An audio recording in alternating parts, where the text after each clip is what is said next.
작가님 안녕하세요. 네, 안녕하세요. 네, 저희 힐링 가족 여러분들한테 자기소개하고 유튜브 소개 같이 부탁드려요. 예.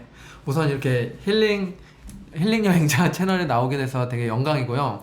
제가 원래 유튜브에서 제가 좋아하는 유튜브 탑3를 뽑긴 해요. 거기서 제가 힐링 여행자를 소개해드린 적이 있는데, 제가 이렇게 좋아하는 채널에 나오게 돼서 되게 영광이고요.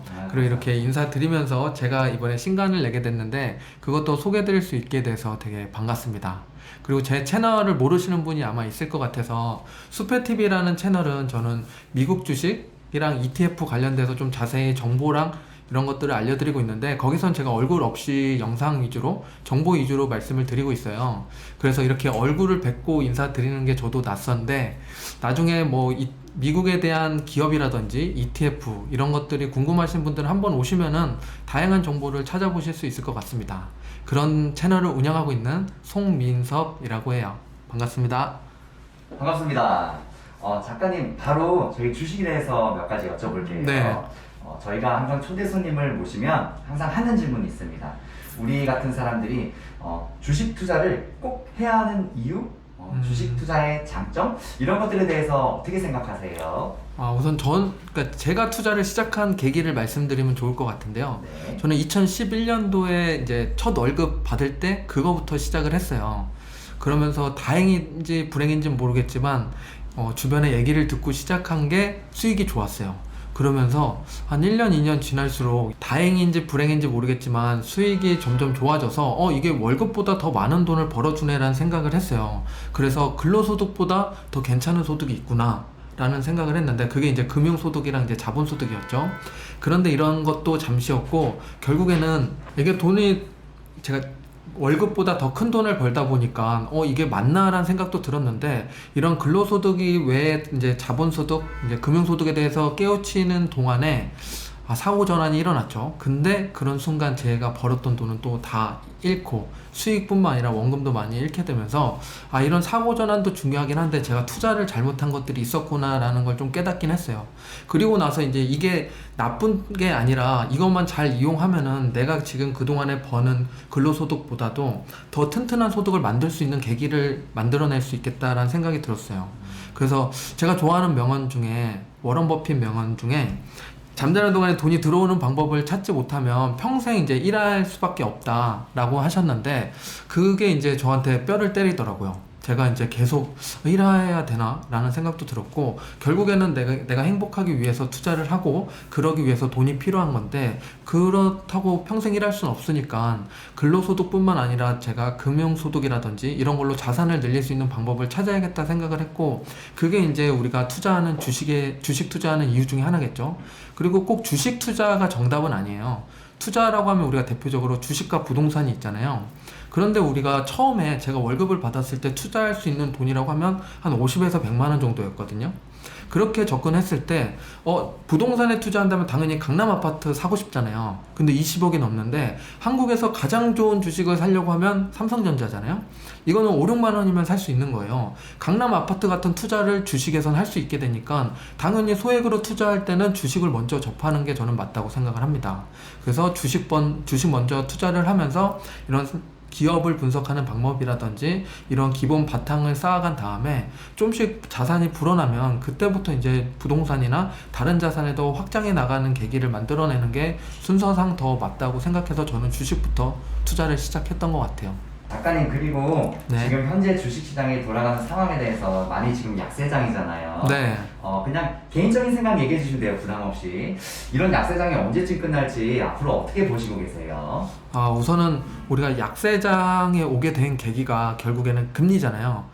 미국에서 자이언트 스텝을 4번이나 하는 동안에 한국뿐만 아니라 세계 증시가 다 같이 내려 주저앉았고, 이게 이제 끝자락을 보자고 하면은 결국 금리 인상이 어디서 끝날까 라고 봐야 되는데, 그게 이제 2023년 3월이 될 것 같아요. 피크점이 그때고 기준금리는 5.25% 정도까지 올릴 걸로 보이는데, 그럼 여기서 이제 끝나고 나서 이제 주식시장이 좋아지냐 라고 생각하면 그것도 아닐 수도 있죠. 지금 장단기 금리가 역전이 됐는데, 이게 7월부터 시작해서 5개월째 장단기 금리가 역전이 됐어요. 이게 역전된 뒤에 한 1, 2년 뒤면은 경제 위기가 온다고 사람들이 얘기를 많이 해요. 실제로 그래 왔고, 그러면 괜찮아. 1, 2년 뒤에 다시 또 경제 위기 와서 주식시장이 안 좋겠구나라고 생각할 수 있고, 그리고 이제 반도체 공급난도 있었고, 그리고 러시아 전쟁도 있고, 인플레이션으로 물가도 올라가고, 이런 걸 다 생각하면 주식시장이 좋아질 게 없는 것 같아요. 그런데 우리는 이걸 언제까지 바닥이 올지 이거를 생각하기보다는 금리로 인해서 발생될 수 있는 이런 상황들로 인해 우리가 주식시장이 오르고 내림이 있는데 결국 우상향을 하니까 내려올 때는 좀 몸을 움츠려서라도 차곡차곡 모아가고, 올라갈 때는 당연히 방향을 틀어서 올라갈 때니까 좀 더 과감하게 투자할 수 있는 여력을 만드는 게 중요하거든요. 그래서 우리가 지금 현금을 모아야 된다라고도 많이 이야기하는데, 그렇다고 제가 말씀드리고 싶은 게, 이렇게 안 좋다 한다고 내가 여기 주식시장에서 잠깐 빼서 나중에 한 번에 들어가야지라고 하는 순간 타이밍을 내가 신처럼 맞추겠다는 얘기예요. 그거는 저는 누구도 못 맞춘다고 생각을 해요. 그렇기 때문에 이런 거를 다 맞추려고 하지 말고 그냥 내가 투자를 하는데 속도를 좀 조절하자. 지금은 서행으로 운전할 때다. 그래서 학교 앞을 지난다고 생각하시면 돼요. 당연히 학교 앞에서는 천천히 운전을 해야 되잖아요. 그런데 학교 앞을 지나고 나면 당연히 큰 길도 나올 거고, 큰 길 지나고 나면 고속도로에 들어가게 될 텐데, 그때까지 내가 체력이 버텨주고 그 안에 있어야지 당연히 그 길을 쫓아서 가게 되는 거예요. 거기서 이제 하차하면 안 되겠죠. 계속 타고 있어야 되는 게 저는 투자라고 생각하고, 거기서 속도를 이제 좀 더 낼지 늦출지만 생각하면서 금리에 따라서 어떤 것들이 변해가고 있는지 측정하고, 그 다음에 내가 속도를 언제쯤 내야 되는지를 꾸준히 모니터링 하면서 보시면 좋을 것 같아요. 그래서 이제 힐링 여행자에서 님께서도 꾸준히 말씀해 주시는 게, 이제 장기적인 목적으로 계속 차곡차곡 모아가자고 이야기를 해주시는 게, 이런 차에서 내리지 말고 그 차 속에서 내가 앞으로 가는 방향이 맞다면 꾸준히 운전해서 고속도로까지 나가면 된다는 말씀을 해주시는 것 같아요. 그래서 저도 같은 생각이라서, 그렇게 지금 위기다 하고는 있지만 이 위기가 지나고 나면 다시 기회인 경우들이 많았기 때문에 그 위기 속에 있어야지 기회를 잡을 수 있다고 생각을 합니다. 그래서 언제가 끝날지보다는 이럴 때가 기회니까 조금 더 지켜보고 나는 어떤 좀 필살기를 만들어 볼까라는 생각을 해보시는 게 좋을 것 같습니다. 우리 개인 투자자들이 주식으로 손해를 보시는 분들이 많잖아요. 네. 주로 이제 단타를 하다가 많이 보시죠. 우리는 전문가가 아니니까. 이런 이제 주식으로 손해를 많이 보는 이유, 단타의 위험, 또 종목 선정의 중요성, 이런 것들에 대해서 이야기해 주세요. 어떻게 생각하세요? 제가 개인 투자자가 실수하는 크게 두 가지가 저는 요거라고 봐요. 첫 번째는 종목을 잘 못 골랐던가, 아니면은 시기적으로 나쁜 시기에 매도를 했던가. 근데 첫 번째는 종목을 잘 못 고르는 건 답이 없어요. 이거는 공부를 더 열심히 해서 종목을 잘 발굴해내는 능력이 필요해요.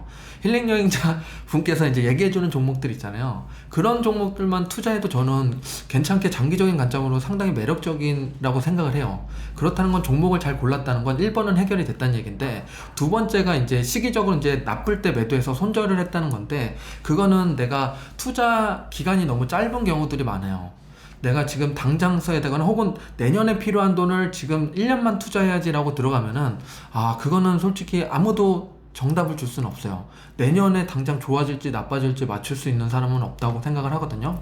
하지만 5년 뒤, 10년 뒤를 보면 지금 전기차가 뭐 한 10% 정도 깔렸다면 5년 뒤, 10년 뒤면 20%, 30% 늘어나는 거는 확실해지잖아요. 그래서 수요와 공급이 늘어나는 사이클에 5년 뒤, 10년 뒤를 보면 당연히 좋아지는 거니까 그런 관점에서 투자하는 게 좋은데, 내가 내년에 쓸 돈이다 이러면은 저 같으면 주식 투자보다는 차라리 지금 채권 금리가 7% 정도까지 올라왔잖아요.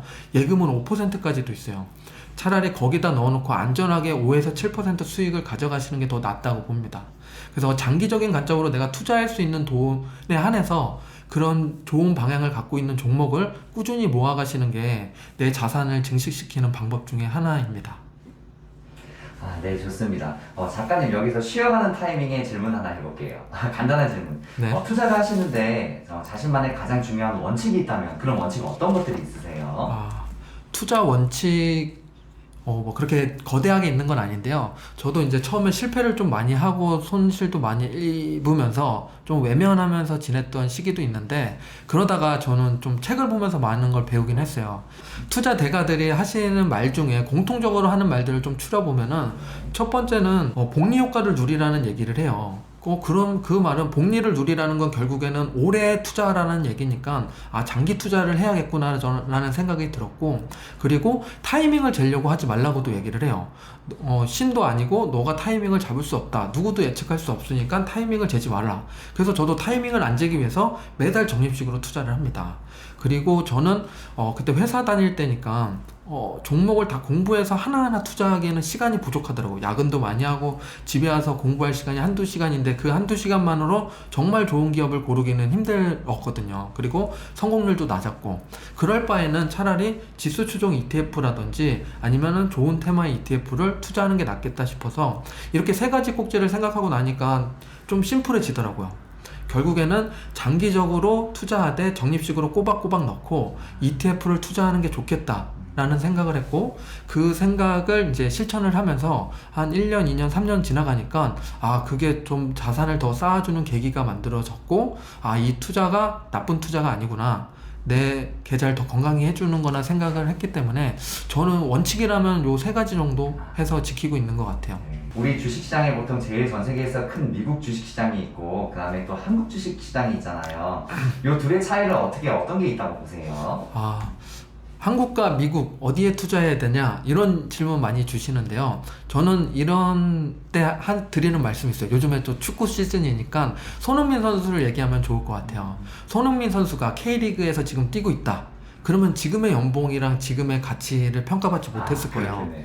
그분이 세계 시장에 나갔기 때문에 자기의 역량을 마음껏 발휘했고 세계가 인정을 해줬고 지금의 가치를 인정받게 된 건데, 우리도 투자도 똑같아요. 내가 어디 시장에 투자를 해야지 내 수익률을, 그리고 수익을 낼 수 있는 확률을 더 높일 수 있을까를 생각해 보면 한국보다는 당연히 미국이 좋을 확률이 높아요. 왜냐하면 GDP 입장에서 봐도 1위가 미국이고, 그리고 S&P 500의 100년간이랑 그리고 코스피 100년을 봐도 당연히 코스피는 상승했다가 좀 정체기를 갖고 상승했다 정체기를 갔는데 S&P 500은 꾸준히 우상향을 만들어냈던 것들이 과거 데이터가 있기 때문에, 과거에서 그랬다는 건 미래에서도 그럴 확률이 높다는 거잖아요. 무조건 그렇다는 건 아니지만 그래도 지금 세계 1등은 미국이니까 한국과 미국을 선택해야 된다면 저는 더 높은 확률을 갖고 있는 미국을 선택하는 게 맞는 것 같아요. 이번에 금리에 대해서 질문을 드려보고 싶은데 작가님, 네. 금리와 주식시장과의 상관관계 어떻게 보세요? 금리에 따라서 주식이 많이 오르고 내리잖아요. 네. 이런 것들을 주로 어떻게 보시는지 궁금해요. 금리가 저는 모든 투자의 이제 뿌리라고 생각을 해요. 금리에 따라서 우리가 주식시장이라고 얘기하지만 부동산이나 채권 그리고 예금도 같이 움직이거든요. 요즘에 금리가 많이 올랐어요. 그러니까 예적금 금리도 올라가잖아요. 그래서 사람들이 주식에서 돈을 빼다가 은행으로 간단 말이죠. 이렇게 돈이 움직여요, 금리에 따라서. 근데 지금 이 전 단계를 보면은 이자가 낮았기 때문에 사람들이 예적금이 아니라 주식에 투자를 했었어요. 그 말은 금리가 오르고 내림에 따라서 투자 자산들의 가치가 다르게 평가받는다는 얘기고, 제가 좋아하는 분 중에 이제 코스톨라니의 달걀 이론이 있는데 거기에 이제 좀 정확히 나와요. 금리가 이렇게 끝을 향해 올라갈 때는 우리가 예금에 투자하라고 얘기를 많이 해요. 그리고 그 끝에서 조금씩 떨어지기 시작할 때는 채권에 투자해라. 지금 거의 여기랑 요 사이에 와 있다고 봐요. 그래서 예금에 많이 투자하시는 분도 있고 좀 더 먼저 와서 채권에 투자하시는 분들도 생겨나고 있어요. 근데 요게 좀 더 떨어져서 이자가 가장 싸지는 시점이 오면은 부동산에 투자하라는 얘기도 합니다. 그렇게까지 떨어진 다음에 이제 조금씩 상승하기 시작할 때는 모든 불황이 끝나고 상승한다는 건데, 그랬을 때는 우리가 주식시장에 투자하라고도 얘기를 하죠. 이런 식으로 금리가 오르고 내리는 거에 따라서 이런 달걀 이론처럼 여기에 어디에 투자할지가 우리의 결정하는, 투자의 가치를 결정하는 계기가 되니까 금리와 주식시장의 관계는 상당히 밀접도가 높고, 주식뿐만 아니라 채권, 부동산 이런 것들에도 같이 연관이 있으니까 내가 투자를 할 때 금리에 따라서 어디에 더 비중을 둬야 될지, 아니면 투자를 좀 더 소극적으로 해야 될 텐지 아니면 적극적으로 해야 될 텐지를 생각해 보시면 좋습니다. 작가님, 또 다음 질문 해볼게요. 우리 개인 투자자들이 자산 배분을 꼭 해야 하는 이유, 이거 책에도 써주셨더라고요. 네네. 저희는 항상 이 질문을 물어보는데 일단 요거에 대해서 먼저 얘기 한번 해주시겠어요? 이따가 또 얘기해 주셔도 되고. 네. 자산 배분은 저는 꼭 하라고 말씀을 드리는데, 실제로 좀 와닿기가 좀 힘들어요. 그래서 이번에 월드컵이 있으니까 축구로 예를 들어 볼게요. 우리가 자산 배분이라고 하면은 공격수에 해당되는 게 성장주고, 미드필드에서 이제 공을 대주는 게 이제 미드필드에서 배당주가 있어요. 그리고 수비는 채권이고 골키퍼가 금인데, 이렇게 네 가지 자산군이 있다고 보면은 우리가 보통 성장주에 포커스를 맞춰서 투자를 한단 말이에요. 그래서 5골을 넣었어. 그럼 당연히 잘한 투자죠. 근데 6골을 내줬다면 당연히 진 게임이에요. 그래서 많이 넣더라도 우리가 수비를 잘해야 되는데, 보통 우리는 관중의 입장에서 공격수를 보기 때문에 자산 배분에서 조금 등한시하는데, 우리는 투자자 입장이라면 감독의 입장에서 봐야 돼요. 그렇다는 거는 공격수만 배치하는 게 아니라 수비수도 있어야 되고 골키퍼도 있어야 된다는 얘기겠죠. 그래서 이게 저는 감독의 입장에서 봐야 되니까 수비랑 골키퍼, 채권과 금도 같이 가지고 있어야지 완벽한 투자를 할 수 있다. 그리고 자산 배분이 이제 성장 배당 채권 원자재인데, 거기서 이제 우리가 공격수랑 수비수 이런 식으로 나눌 때 4-4-2 이런 식으로 나누듯이 우리도 비중을 그런 식으로 나눠서 투자하면 돼요. 그렇기 때문에 우리는 감독의 입장으로 바라봐서 자산 배분을 해야 되는 거고, 관중의 입장에서 이렇게 성장주만 투자한다면 나중에 이제 경제 위기나 이런 거 왔을 때 골을 먹힐 수 있으니 좀 조심해야 됩니다. 아, 네, 좋습니다. 축구에 대해서 얘기하니까 귀에 쏙쏙 들어오네요. 네. 잠깐 또 이제 다음 질문 해볼게요. 우리 요즘 보면 뭐 TQQQ 같은 레버리지 종목들, 그 파생 상품이라고 하죠. 네. 하락장인데도 불구하고 이런 거 엄청 많이들 하시더라고요. 아, 맞아요. 이런 이제 레버리지가 이제 뭐 개인의 선택이니까 뭐 이제 강요할 수는 없는 거지만, 이제 그 저희 같은 경우는 이제 40대 이후에 그 중장년층 구독자분들이 많아서 별로 추천하지는 않아요. 작가님은 이런 레버리지 종목의 장단점, 위험성 어떻게 생각하세요? 우선 저도 투자는 하지 않고요. 네. 레버리지 투자는 결국엔 내가 방향성을 맞추겠다 라는 거예요. 우리가 방향이라고 하면은 상승, 하락, 그리고 횡보, 요 3가지 중에 하나잖아요. 레버리지는 이 중에서 상승할 때만 수익 내는 구조예요. 하락할 땐 당연히 마이너스가 되는데 횡보할 때도 마이너스예요. 그렇다는 건 이제 3분의 1밖에 안 되죠, 확률이. 그래서 저는 더 권해드리지 않고, 그럼 왜 횡보할 때 마이너스가 되는지 간단히 말씀을 드리면, 우리가 QQQ에 투자하고 TQQQ에 같이 투자했다, 100씩 투자했다고 가정을 하면 마이너스 20%가 되면은 QQQ는 이제 80이 되겠죠. 그리고 TQQQ는 3배니까 60% 하락을 해요. 그러면은 40까지 내려온단 말이죠. 그리고 나서 다시 20% 올라가면은 QQQ는 96까지 올라가요. TQQQ는 60% 오르는 게 64까지 올라오고요. 그리고 나서 이제 TQQQ가 거의 본전까지 올라오는데 5% 올렸다. 그럼 101까지 오게 돼요. 그리고 TQQQ도 5% 오르면은 그게 이제 74까지밖에 못 올라와요. 결국에 보면은 QQQ가 내려갔다 올라올 때까지 경험해서 1% 수익 나는 동안에 TQQQ는 같이 내려갔다 올라오는데 마이너스 26%에 머물게 돼요. 이렇게 횡보가 한 번, 두 번 더 이어진다면 마이너스 손실률은 더 커질 거예요. 그래서 횡보하거나 하락했을 때 레버리지 상품은 더 좋지 않아서 내가 상승한다고 베팅을 하는 건데, 그거를 맞추는 건 생각보다 어려운 거예요. 그렇기 때문에 저는 권장드리지 않고요. 그런 방향성 투자는 그리고 상당히 리스크가 큽니다. 작가님 책에 대한 이야기가 있는데, 우리가 잃지 않는 투자를 위해 자산 배분이 꼭 필요하다고 하셨는데요. 네. 아까도 저희가 질문했었는데 이 자산 배분에 대해서 되게 디테일하게 이야기를 해주셨나 봐요. 좀 더 구체적으로 어떤 이야기들 책에 담겨 있나요? 자산 배분에 제가 이제 성장 배당 채권 원자재 축구로 말씀을 드렸는데, 좀 더 와닿게 한번 말씀을 더 드려볼게요. 네. 자산 배분이 정말 중요하거든요. 그래서 말씀을 드리면은, 우리가, 경제 위기가 10년에 한 번꼴로 온다고들 얘기를 많이 하잖아요. 그러면은 오는 건 알겠다는 거예요. 근데 언제 올지는 아무도 몰라요. 여기서 우리가 얻을 수 있는 건 언젠가는 무조건 온다, 이거는 알고 있는 거예요. 팩트라고 보면 되는데, 이게 주기적으로 계속 오는 건데, 그럼 우리는 이거를 꼭 준비를 해야 돼요. 그죠? 우리가 좀 속된 말로 나쁜 얘기를 좀 드려보면, 제가 암에 걸린다고 봐요. 나중에 무조건 암에 걸려요. 그러면은 저 같으면은 암에 걸린다면 매년 건강검진을 받을 거예요.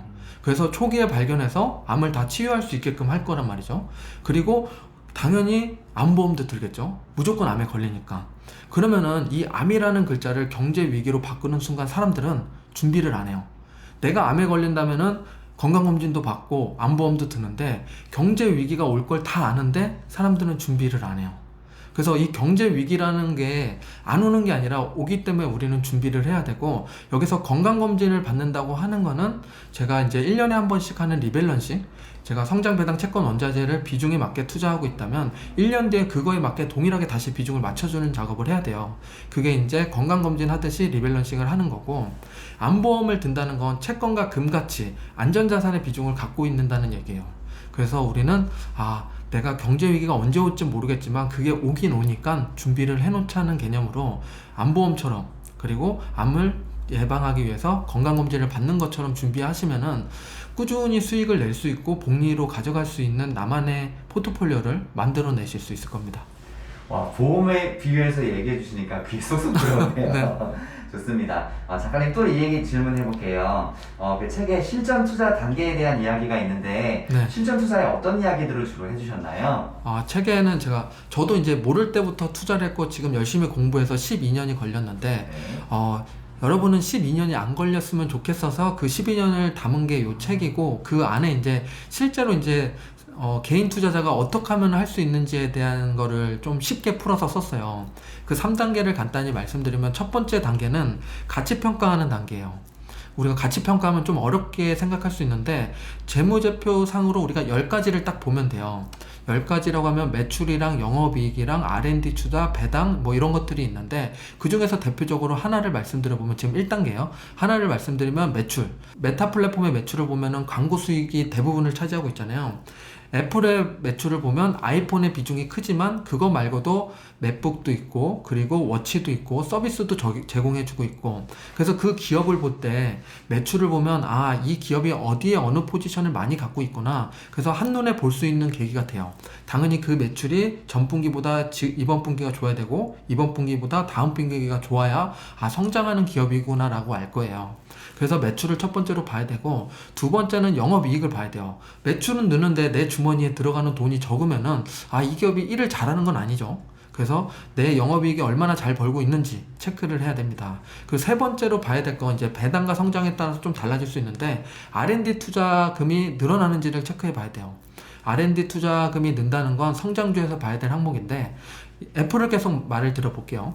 애플이 R&D 투자금이 계속 늘고 있어요. 3년 전에 어딜 투자했나 봤더니 반도체에 많이 투자를 했어요. 기업도 인수했고 사람들도 영입하고, 그런 결과가 지금 M2라는 괴물칩을 개발해냈죠. 그래서 이제 반도체에서도 영향력을 끼칠 수 있는 회사가 돼버렸어요. 이런 식으로 그 기업이 어디다가 돈을 투자하고 있는지를 보면은 어느 방향으로 가고 있는지를 확인해 볼 수 있어요. 성장 기업은 이런 측면으로 추가로 더 보면 되고, 배당 기업 같은 경우는 영업현금 흐름을 봐야 돼요. 이 기업이 얼마나 돈을 잘 벌고 돈이 흘러가는지를 알아야 나한테도 배당을 늘려줄지를 알 수 있잖아요. 그래서 영업현금 흐름이 계속 증가하고 있는지를 보면은 배당 매력도를 체크해 볼 수가 있어요. 이런 식으로 10가지 항목을 넣었어요. 그래서 이 10가지를 지금 분기, 전 분기, 다음 분기 계속 모니터링 하면서 성장하는 기업이다 하면은 이 기업을 채택하면 되겠죠. 가치평가를 통해서 기업을 채택하고, 두 번째 단계가 이제 실제로 매매하는 단계예요. 매매하는 단계라고 하면은 기업의 가치는 분기마다 바뀌어요. 실적이 그때마다 나오니까. 근데 우리 주가를 보면 1분 1초 계속 바뀌잖아요. 이거는 기업의 가치가 바뀌었다기보단 사람이 마음이 바뀐 거예요. 사람이 마음이 바뀌어서 주가가 움직이는 거니까, 우리는 그 마음이 사람들이 많이 힘들 때 혹은 공포에 질렸을 때 매수하면 가장 좋잖아요. 가격이 내려갔을 때. 그걸 보는 지표가 저는 RSI랑 MFI라는 지표를 봐요. 요즘에 보통 MTS 보면은 다 나와 있는 지표긴 하거든요. 그래서 RSI는 30 이하, MFI는 20 이하이면 웬만큼 공포의 사람들이 다 던지는 그 시기예요. 과매도 구간이라고 얘기하는 구간인데, 이런 구간에 매수하면은 가장 베스트하고, 근데 이런 게 자주 오진 않아요. 그렇기 때문에 저는 추가로 보는 게 20일 이동평균선을 봐요. 20일 이동평균선이라는 건 20일 동안의 그 주가의 평균치를 계속 점으로 찍어서 선으로 연결한 건데, 그거보다 주가가 내려왔다는 건 한 달 평균보다 내려왔다는 얘기거든요. 매달 적립식으로 투자하는 분이라면 한 달 평균보다 싸게 살 수 있는 계기인 거죠, 그때가. 그래서 매달 그게 내려왔을 때 매수하시면은 적립식으로 투자할 때 저가에 매수하는 계기가 되는 거예요. 근데 이것도 좋은 기업은 22등평균선 밑으로 잘 내려오지 않는 기업들도 있어요. 그랬을 때는 그 달을 넘어가지 마시고 말일쯤에 맞춰서 매수하고 넘어가고 해서 매달 적립식으로 투자를 합니다. 그래서 이렇게 해서 이제 매수까지 했으면 2단계가 끝난 거고, 그냥 매수하고 끝나면 안 되니까 세 번째 단계는 정기 점검을 해야 돼요. 아까 전에 제가 건강검진이라고 말씀을 드렸는데 매년 내가 투자하고 있는 종목이 바른 길로 가고 있는지 그리고 비중이 틀어졌는지 확인해서 리밸런싱이라는 작업을 해줍니다. 이렇게 하는 와중에 당연히 1번에서 봤던 그 재무제표 상의 10가지를 다시 보면서 건강한지를 체크하겠죠. 이런 작업을 1, 2, 3단계를 계속 반복해서 하다 보면은 계좌가 건강하게 그리고 꾸준히 성장하는 모습을 만들어낼 수 있을 거예요. 그래서 1, 2, 3단계 요 단계만 터득하고 계속 유지하신다면 수익을 내실 수 있습니다. 작가님 방금 되게 좋은 방법 얘기 하나 해주셨어요. 20일 이동평균선 아래쪽을 그걸 보고 매수하라는 걸 말씀해주세요. 네. 굉장히 그 심플하고 좋은 방법인 것 같아요. 네. 다음 질문 또 해볼게요. 작가님 제가 작가님 유튜브를 많이 봤는데 작가님도 ETF 엄청 많이 투자하시더라고요. 저희도 ETF가 아무래도 자동으로 자산을 배분해 줄 수 있기 때문에 안전 투자라고 생각하고 추천을 많이 하거든요. 네. 최근 그래서 ETF 투자가 많아지고 있는데 앞으로도 주목해야 할 이슈에 대해서 책에서 이야기해 주셨다고 하더라고요. 어떤 이야기 주로 해주셨나요? 저희 ETF에 투자하는 게 대부분 지수 추종 ETF를 많이 투자하고 있어요. 근데 그거에 좀 식상하다 혹은 질린다 하시는 분도 계실 것 같은데 그럼 테마 ETF도 상당히 많거든요. 그 중에서 제가 관심 갖고 있는 분야를 말씀드려보면 저는 인구 변화를 크게 보고 있어요. 인구가 최근에 80억 인구가 넘었다고 하거든요. 세계 인구가. 그만큼 증가 추세에 있는데 그 대표 주자는 당연히 중국과 인도예요. 중국이 지금 G2까지 올라올 수 있는 원동력이 된 건 당연히 14억 인구죠. 그러면 중국은 이미 컸다고 생각하고 인도가 내년에 중국을 따라잡는다고 얘기까지 나오고 있어요. 그만큼 인도의 인구가 많이 증가하고 있다는 얘기죠. 그러면 인도를 바라봤을 때 인도를 어디에 어떻게 투자하면 좋겠지라고 생각하면 ETF가 괜찮은 경우가 있어요. 지수를 넣는 거죠.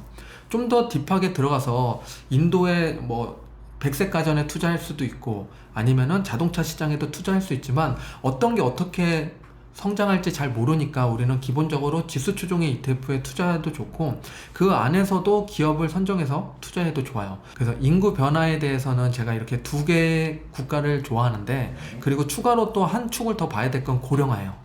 고령화 인구가 꽤 늘고 있잖아요. 예전에는 60, 70대까지 살아도 오래 살았다고 했지만 요즘에는 평균 연령이 80이 넘었고 100세 시대라는 얘기가 나오는데 그 연령대가 늘어나면 늘어날수록 실버 산업은 점점 커질 거예요. 실버 산업에 투자하는 계기가 마련이 되는 거죠. 이건 투자뿐만 아니라 사업을 하더라도 실버 산업 관련된 서비스를 해도 괜찮다는 이야기가 돼요.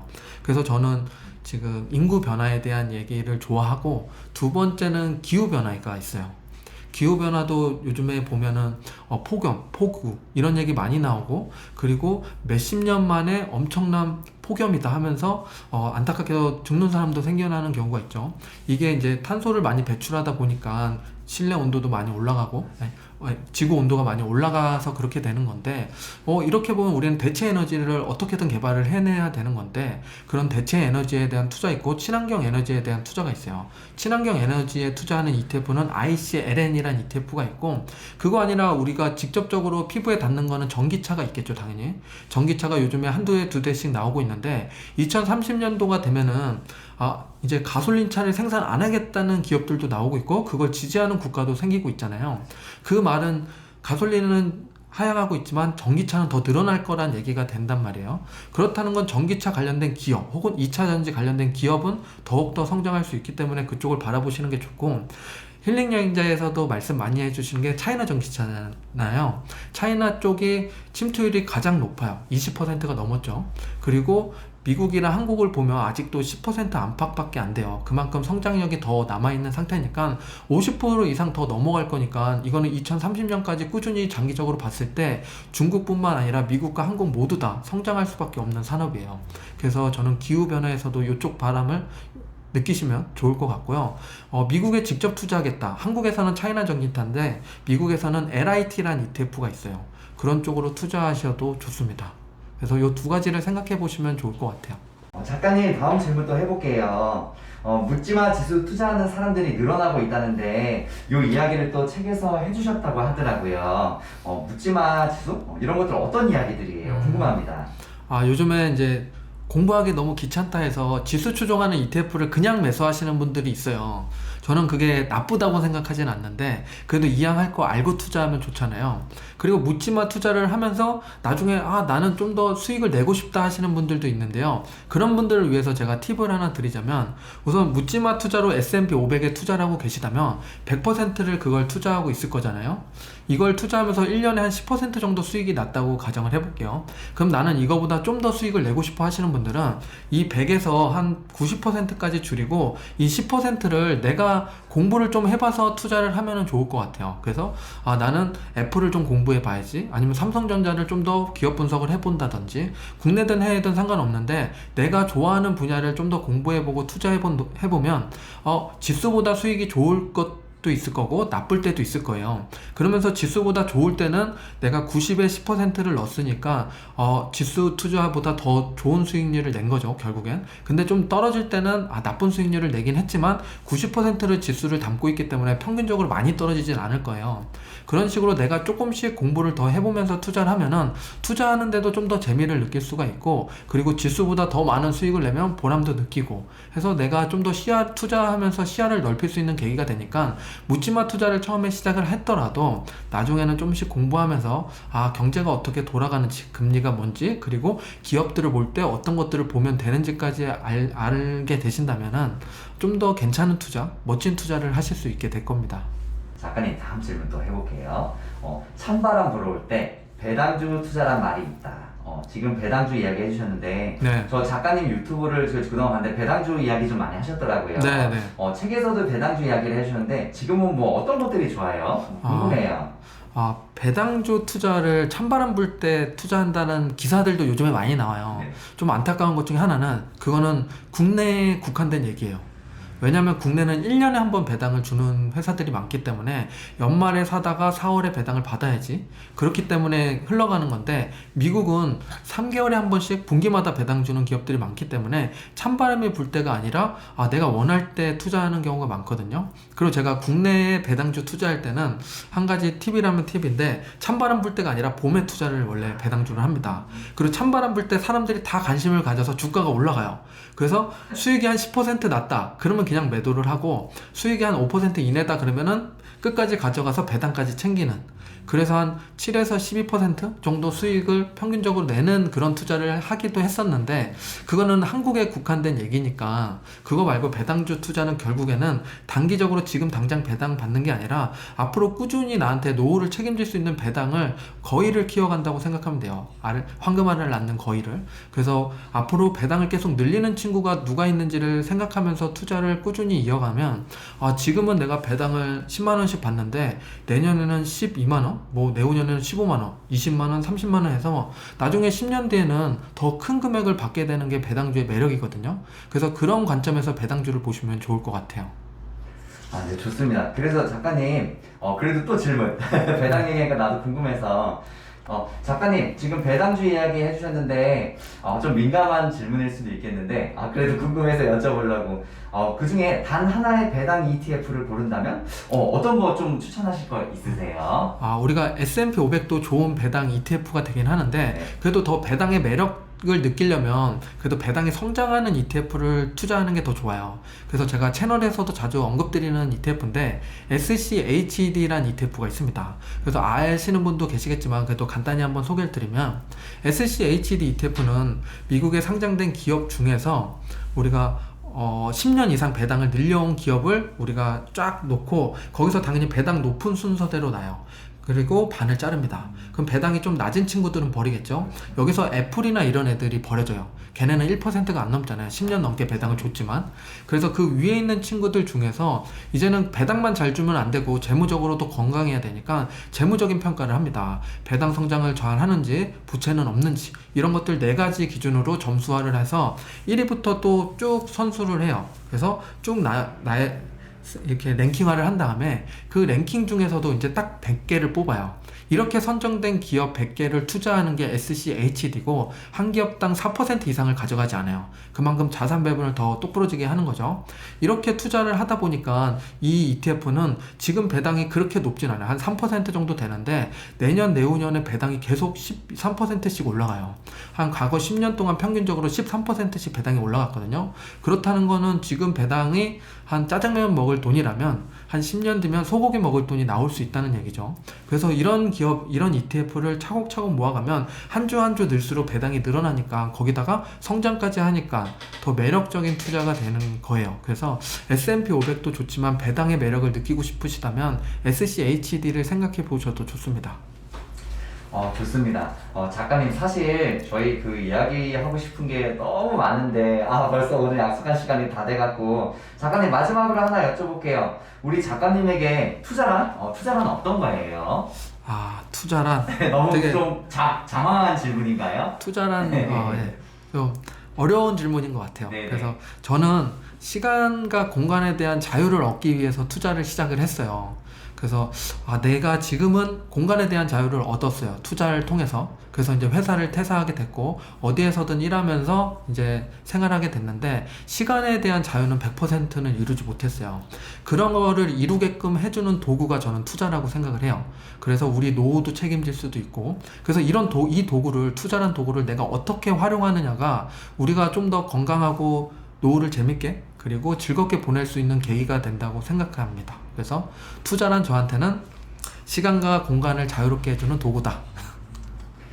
되게 그 심플하고 깔끔한 질문이 대답이셨습니다. 작가님, 오늘 저희가 준비한 얘기 여기까지인데 마지막으로 우리 구독자분들 다들 열심히 투자하고 계시잖아요. 요즘 네. 하락장이라 많이 힘든데 어떻게 이제 투자를 하면 좋을지 인사 말씀 겸 한번 이제 좀 부탁드려요. 어떤 이야기로 어떤 마음으로 투자를 했으면 좋을지.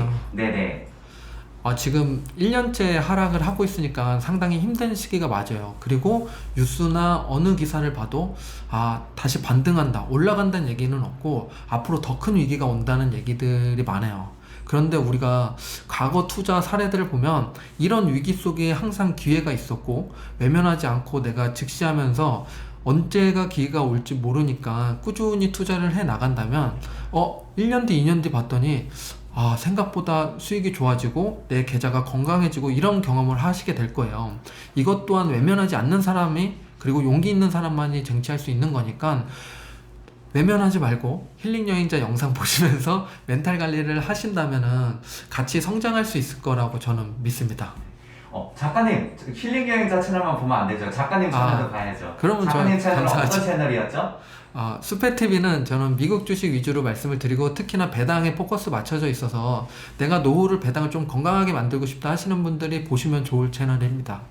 감사합니다. 작가님, 오늘 저희 그 힐링 채널에 나와주셔서 감사하고요. 저희가 작가님 채널도 이제 자주 앞으로 보도록 하겠습니다. 오늘 나와주셔서 감사합니다, 작가님. 네, 감사합니다. 감사합니다.